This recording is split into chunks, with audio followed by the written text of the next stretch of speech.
This is the third part of the three-part series about self-discovery, finding your life vision, and coming into alignment. This part specifically talks about human design as a tool to differentiate yourself and find your true calling.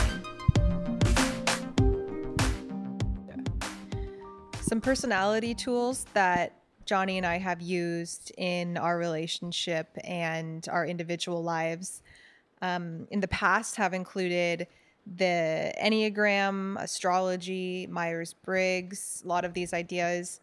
And more currently, we're using this framework called human design.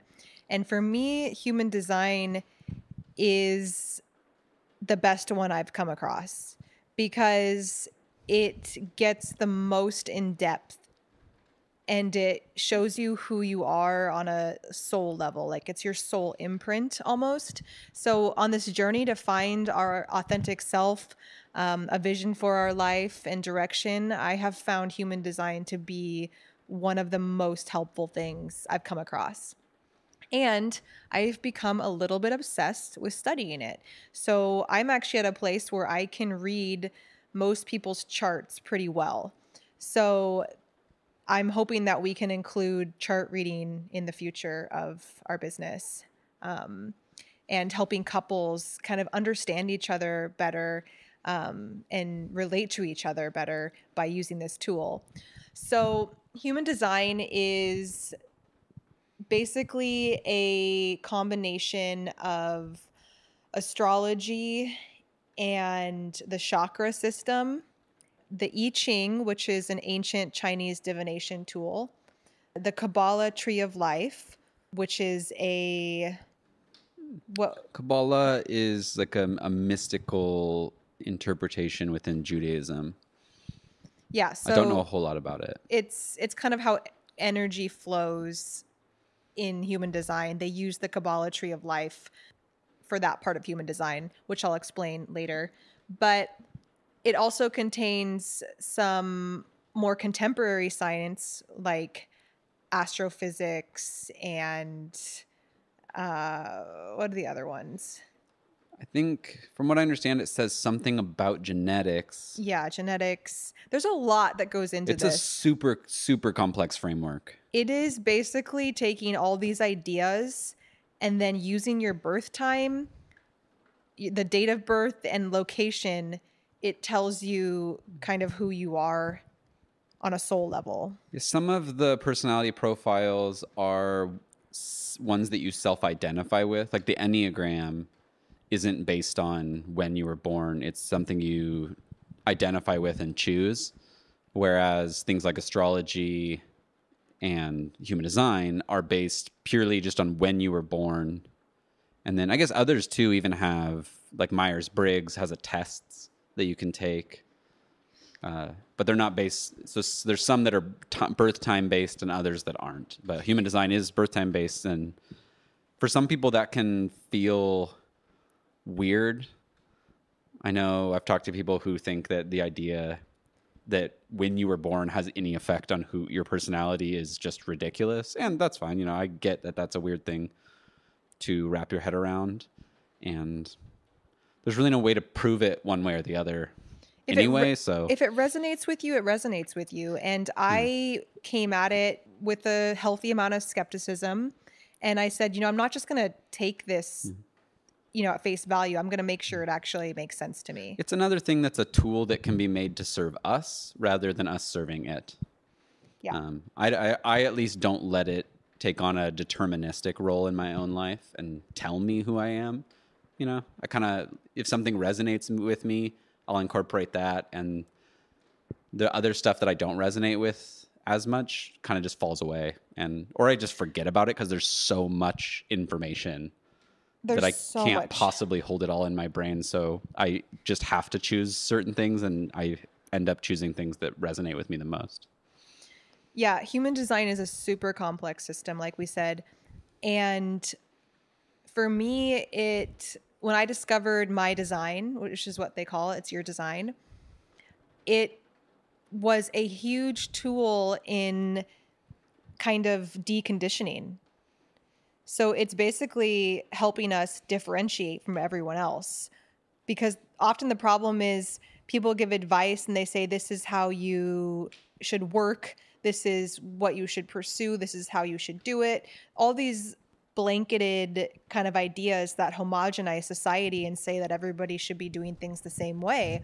And honestly, we're all built so differently that human design kind of gives you a picture of what you are meant to do and how you're meant to do it and what's going to be in alignment with who you are. And so for me, it's been the most freeing thing to discover. And it's hard to explain the whole framework just on a podcast. I feel like the first thing you could can do it in an entire podcast episode. Yeah, if I was going to take an entire podcast, which who knows, this could turn into that. But the first thing, if you want to find out what your design is, you can go to mybodygraph.com and sign up for free on there to get your body graph.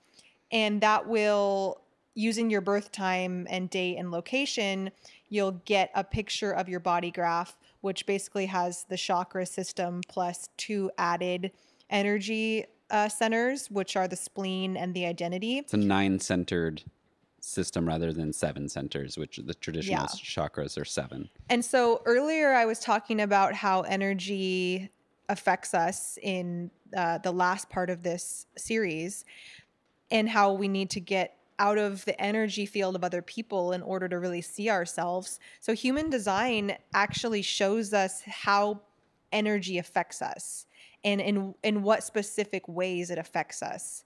So for me, I am very affected by other people's anxiety. I take in other people's anxiety into my body way easier than some other people do. And I also take in other people's thoughts way more than some other people do. So each human design chart that people get will show you where you're more prone to conditioning, and those areas that you're prone to conditioning in are going to be places you're taking in other people's energies. So getting clear of those energies or knowing that about yourself can help you interact in the world and make sure you're not taking on other people's dreams and goals and ideas that aren't even yours. So that's been a huge benefit to human design for me. And it also helps us understand how we're meant to show up in the world.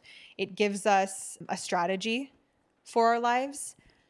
And in the philosophy of human design as it was developed and continues to be developed, at least as I understand it, is that each person in the entire world is here and designed to play a specific role in the whole thing in society, and that different people have different roles. And so that's when we say that it helps kind of separate from the conditioning and the expectations and the forces of homogenization in our culture. That's sort of what that philosophy is, what underlies that. When you enter your birth time, it produces this chart for you from which you can extract a super elaborate narrative about who you are and what you're here to do in the world. And for a lot of people, that narrative tends to resonate with them massively. And then it really gives you kind of a more narrow direction. Instead of being really distracted by everything else going on, you can look at your human design chart and see kind of where your strengths are, see what your strategy for life is, all these things that help you really get more clear about what you're here to do and what you're here for. And there is no possible negative narrative. Like there's no bad story that can come out of when you were born. You can't have a bad design within the framework. And so it offers a very, like I said, a compelling narrative that you can choose to live by, either it's in its entirety, if that resonates with you, or in bits and pieces. Do you want to give just a very brief explanation of what a chart looks like? So a chart looks like, basically it's kind of like an image of a body, and it has the energy centers that are kind of like the chakras from the head all the way down to the root. So you have basically you start with the crown, which is the very top, and this is kind of where we take an inspiration. And then you have below that you have the mind, or what's also called the ajna, and this is kind of where our mental awareness sits. And then below that you have the throat, which is where you have your speech and your manifesting and like bringing things into reality through speech. And then below that is your identity and your self center, and this is where you kind of get your purpose. And Is that also called the yeah. G center? Is that Yeah. the same one? Okay. Where you have your purpose and feelings of belonging and love. And then your heart center is kind of where your willpower comes from. And That corresponds to desire as well? yeah. Okay. And then your spleen center is kind of your physical well-being, your intuition, and your instincts. And then your sacral is kind of this life force center where you get your energy to do things. And the solar plexus is your emotional center and your feeling center. And then your root is kind of the impulsive baseline driving force in the chart. So those are the 9 centers. And then in between all the centers are these lines that kind of move energy and flow. And each of these lines, The lines run from one center to another and connect them. they connect the centers to each other. And so there's certain people have energy between their centers, and it's very specific to you. So not everybody has lines between all the centers. The places where each channel hits the center, enters each of the centers, is a gate. And each one of those gates corresponds to one of the 64 hexagrams from the I Ching. So this is, you can see how all of these kind of ancient systems of thought have been synthesized. You can kind of see. And It's hard to combined. see. Yeah, no, it's very complex. And it's hard to even imagine probably without knowing what it looks like. Yeah. So, I mean, that's a really quick overview of what the chart looks like. But based on how the energy flows in your chart, you can be one of 5 different types. So there's like 5 main types in human design. And I can do a quick overview of those. The 5 types are manifestors, which are the people who kind of have the big ideas and they start the projects. These are kind of the leaders of the world. And there's only about 8 or 9% of the population that are manifestors at this time. The second type is projectors. And these are people that are meant to guide and help people with resources and help people take on the right roles and use their energy well.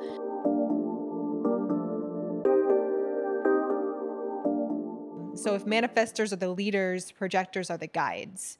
And President Obama was a projector, and Johnny actually is also a projector, so he's a guide.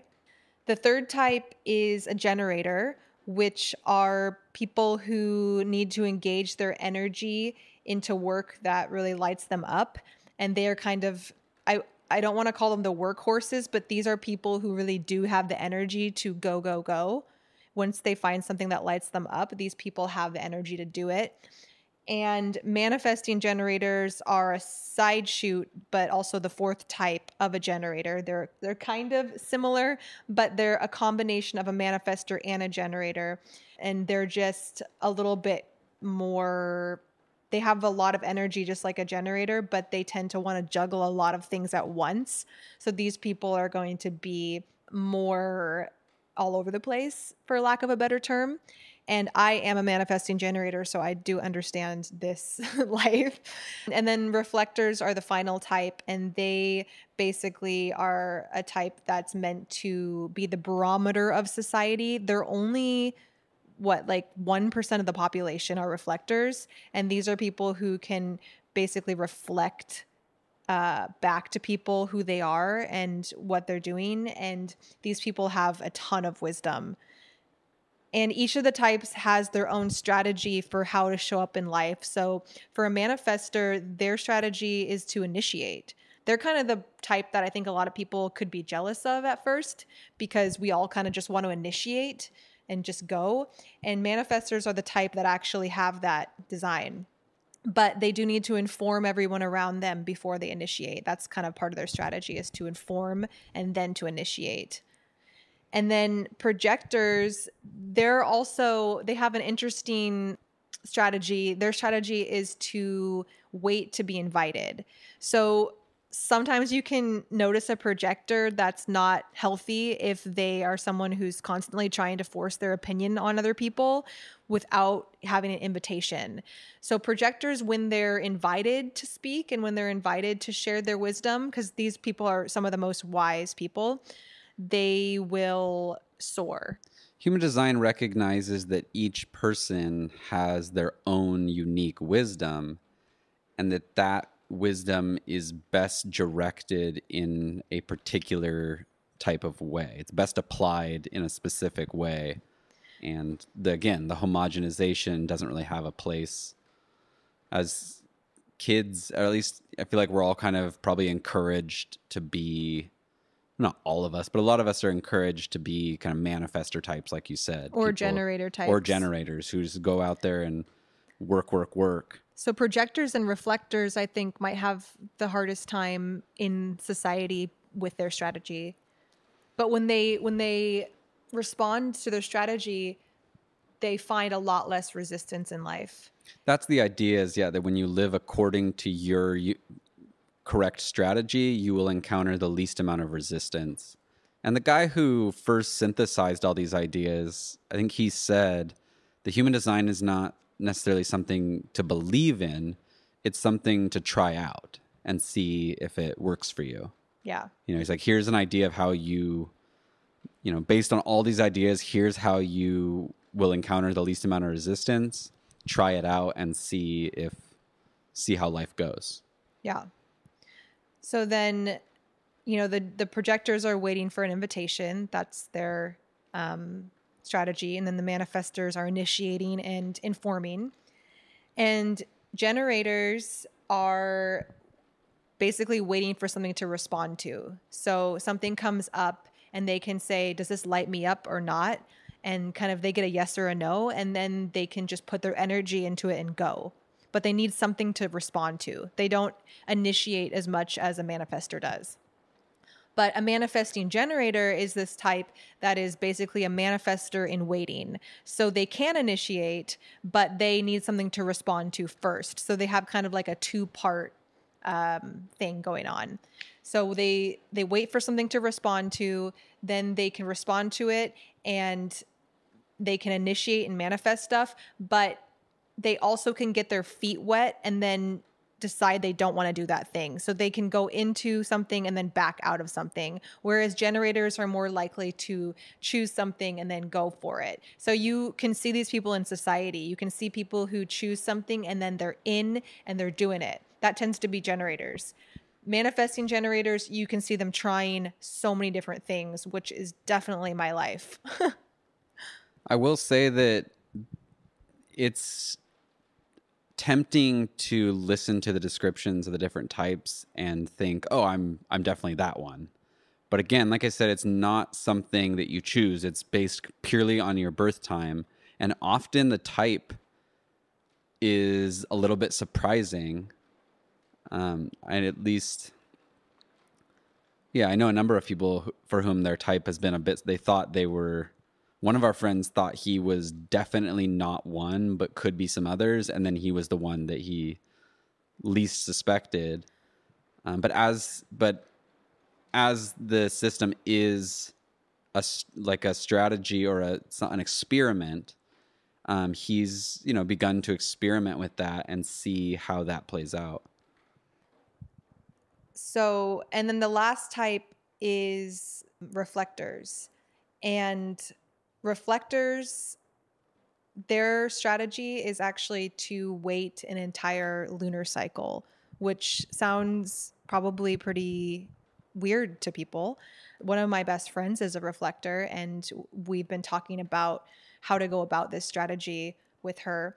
And that strategy, you don't have to wait for a lunar cycle, obviously, to make small decisions in life, but it's more for those larger things that need time to marinate. And reflectors also can use other people as sounding boards to help them decide. And then the final thing for them is also getting out of the energy field is really important for them specifically, because they tend to take on the most conditioning and the most energy from others. So for them to actually get out of the energy field every once in a while and do some of the things that we talked about earlier is essential for a reflector. So that's a really, really basic overview of the 5 types. But Johnny and I are a projector and a manifesting generator married. So that has played out in some interesting ways for us to realize, because we used to think that Johnny was more of a generator type and that I was more of a projector type. And we found out that it's actually switched. And it has completely changed how we view each other, and it has given us a lot of understanding into the other and what they need and how they operate. So on an individual level, before I jump into how it's affected us as a partnership, on an individual level, when I found out I was a manifesting generator, I realized I have all this energy inside of me that hasn't been used, and it actually just turned into anxiety. So for those of us who have all this energy, and the energy types in human design are generators and manifesting generators, that energy needs to be burned off every day. And so I wasn't burning off my energy because I was doing things that didn't light me up. And so I was feeling really tired and really low energy. And I didn't realize that I really do have a lot of energy, but it wasn't being directed toward things that I really cared about. And so I was feeling low energy because of that, even though in reality I have the most energy out of all the types. As I dove more deeply into my chart, one of the surprising things was I have this channel that runs from my root energy center to my solar plexus energy center. And it's called the channel of emoting. So it basically means that I am designed to be emotional. And in the past, I have definitely disowned my emotional self because I was embarrassed about it. And I just didn't feel like people could understand how emotional I was. And then when I discovered human design, I realized that my emotions are this gift for me to understand people better, for me to dive into some really creative depths. Because I can dive really deep into a really low point of an emotional wave and then a really high point. So I can be really, really down, dark, and deep, and I can be really, really high up in my emotions. And I go back and forth. And they call it kind of like a Richter scale of emotions. So in the past, that can feel really crazy if you don't know what it is, and you can feel like you're actually a crazy person. Yeah, some people might be thinking, well, you have bipolar. Yeah, it could even be diagnosed as something for some people. And there's healthy ways to express stuff and there's unhealthy ways to express stuff. But once I learned that it's a part of my design and it's here as a gift for me, it's here to teach me things and to be used. It changed my whole perception on my emotions, and it made me less judgmental of myself and less angry when I do go into those like downward kind of places. So that was a huge one for me. One person calls your design your cosmic permission slip.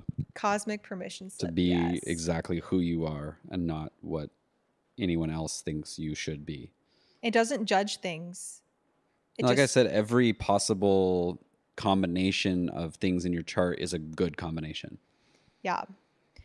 And then Johnny and I together both have this channel called the Creative Role Model.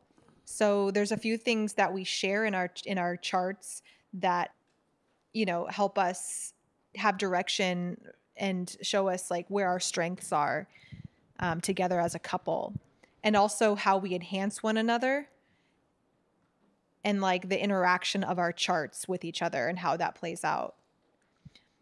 Do you want to speak to being like your type and your projector and stuff like that?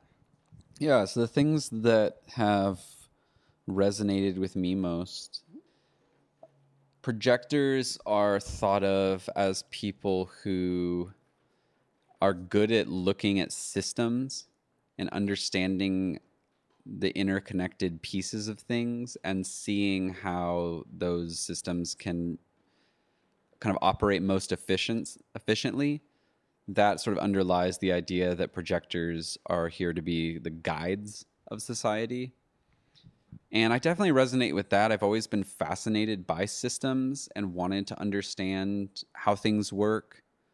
Permaculture is one of the ways that I've indulged that interest. Permaculture is a design system or design framework that is most often applied to agriculture or gardening, but could be applied to a huge array of ideas.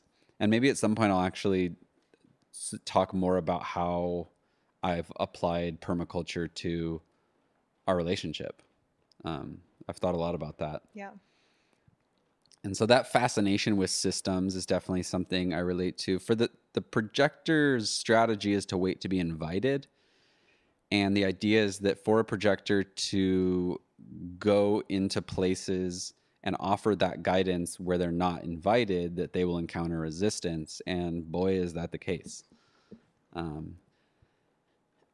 Being a very idealistic person and a person who reads and studies a lot, I've had a lot of different ideas throughout my life about how I should live and subsequently how other people should be living. And even at the times when I've been acting out of that motivation of love and trying to guide people, to give them advice, to help them, oftentimes they don't want to hear it. I'm stepping into a place where I haven't been invited. No one asked me for my help, and it's not welcome.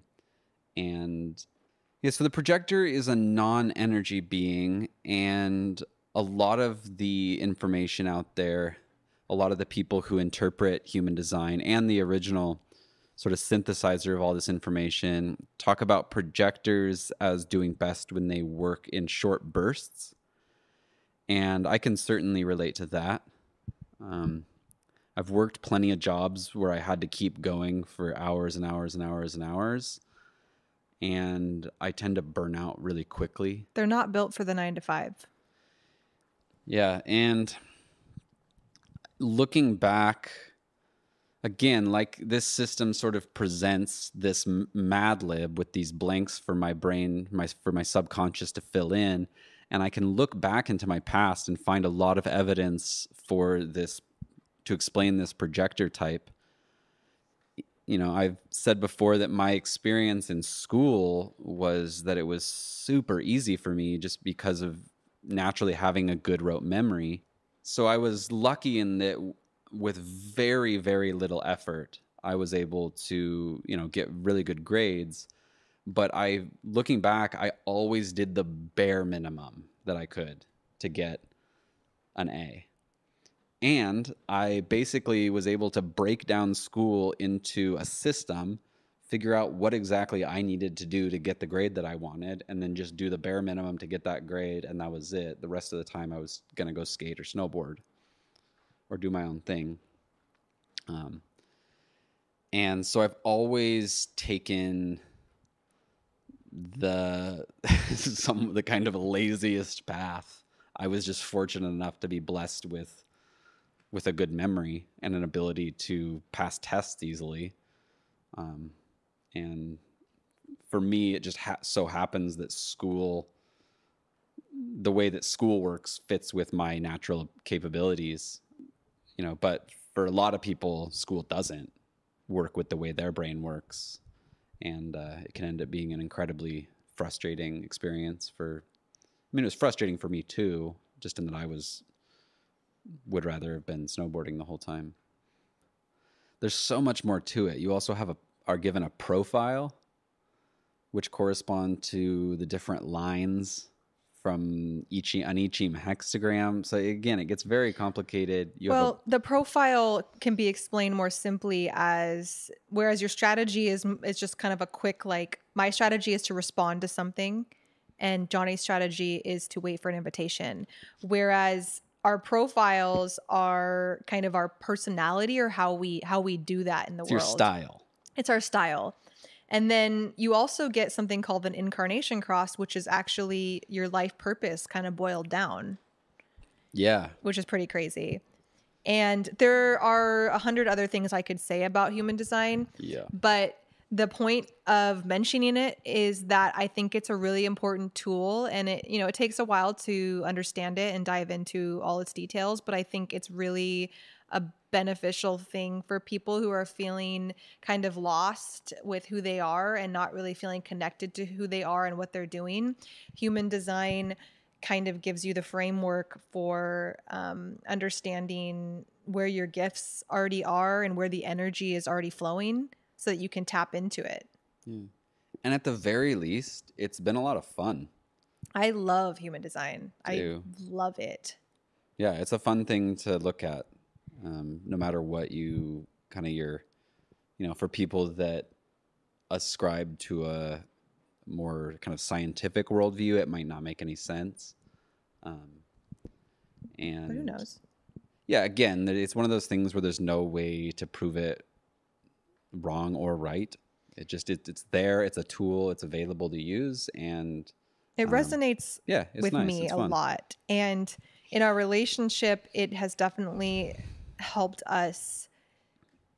Like, we both know each other's charts, and we kind of know how each other's charts interact with each other.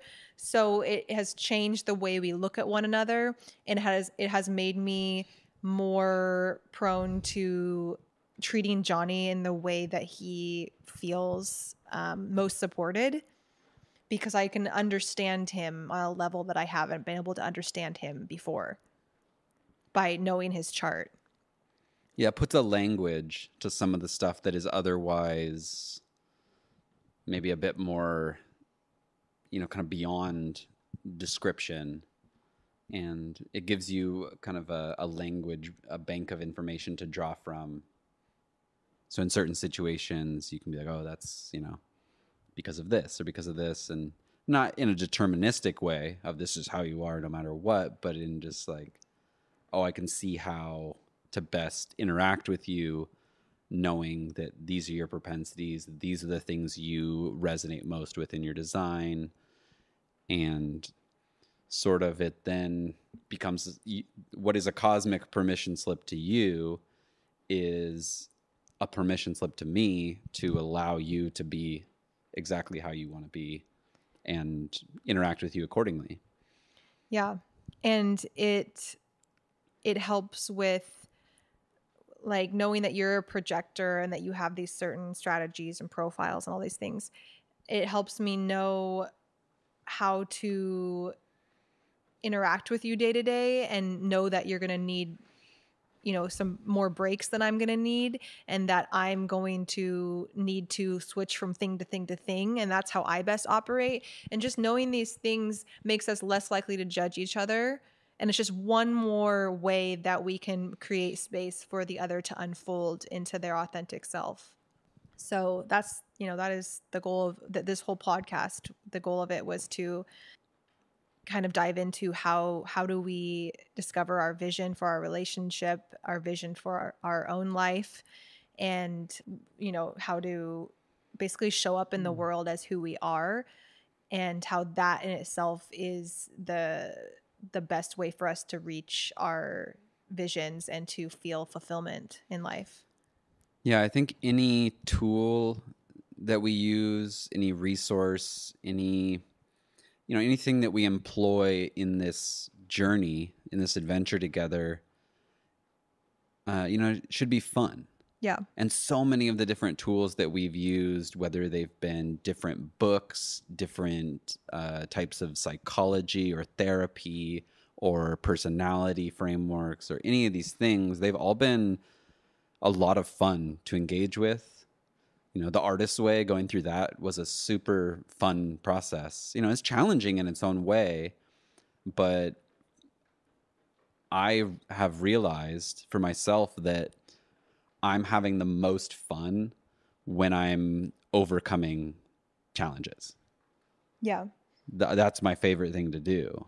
Anything I'm doing, whether it's making a surfboard or skateboarding or snowboarding or cooking, I'm constantly taking in feedback and making little adjustments, little improvements, and that's a really doing something new that I couldn't do before. And in that way, discovering, pushing the boundaries of what I believe is possible, what I think of as being me or not me. And yeah, so I think first and foremost, it should be fun. It should be exciting. It should be born out of love, not out of fear. And on that note, I want to go make a surfboard.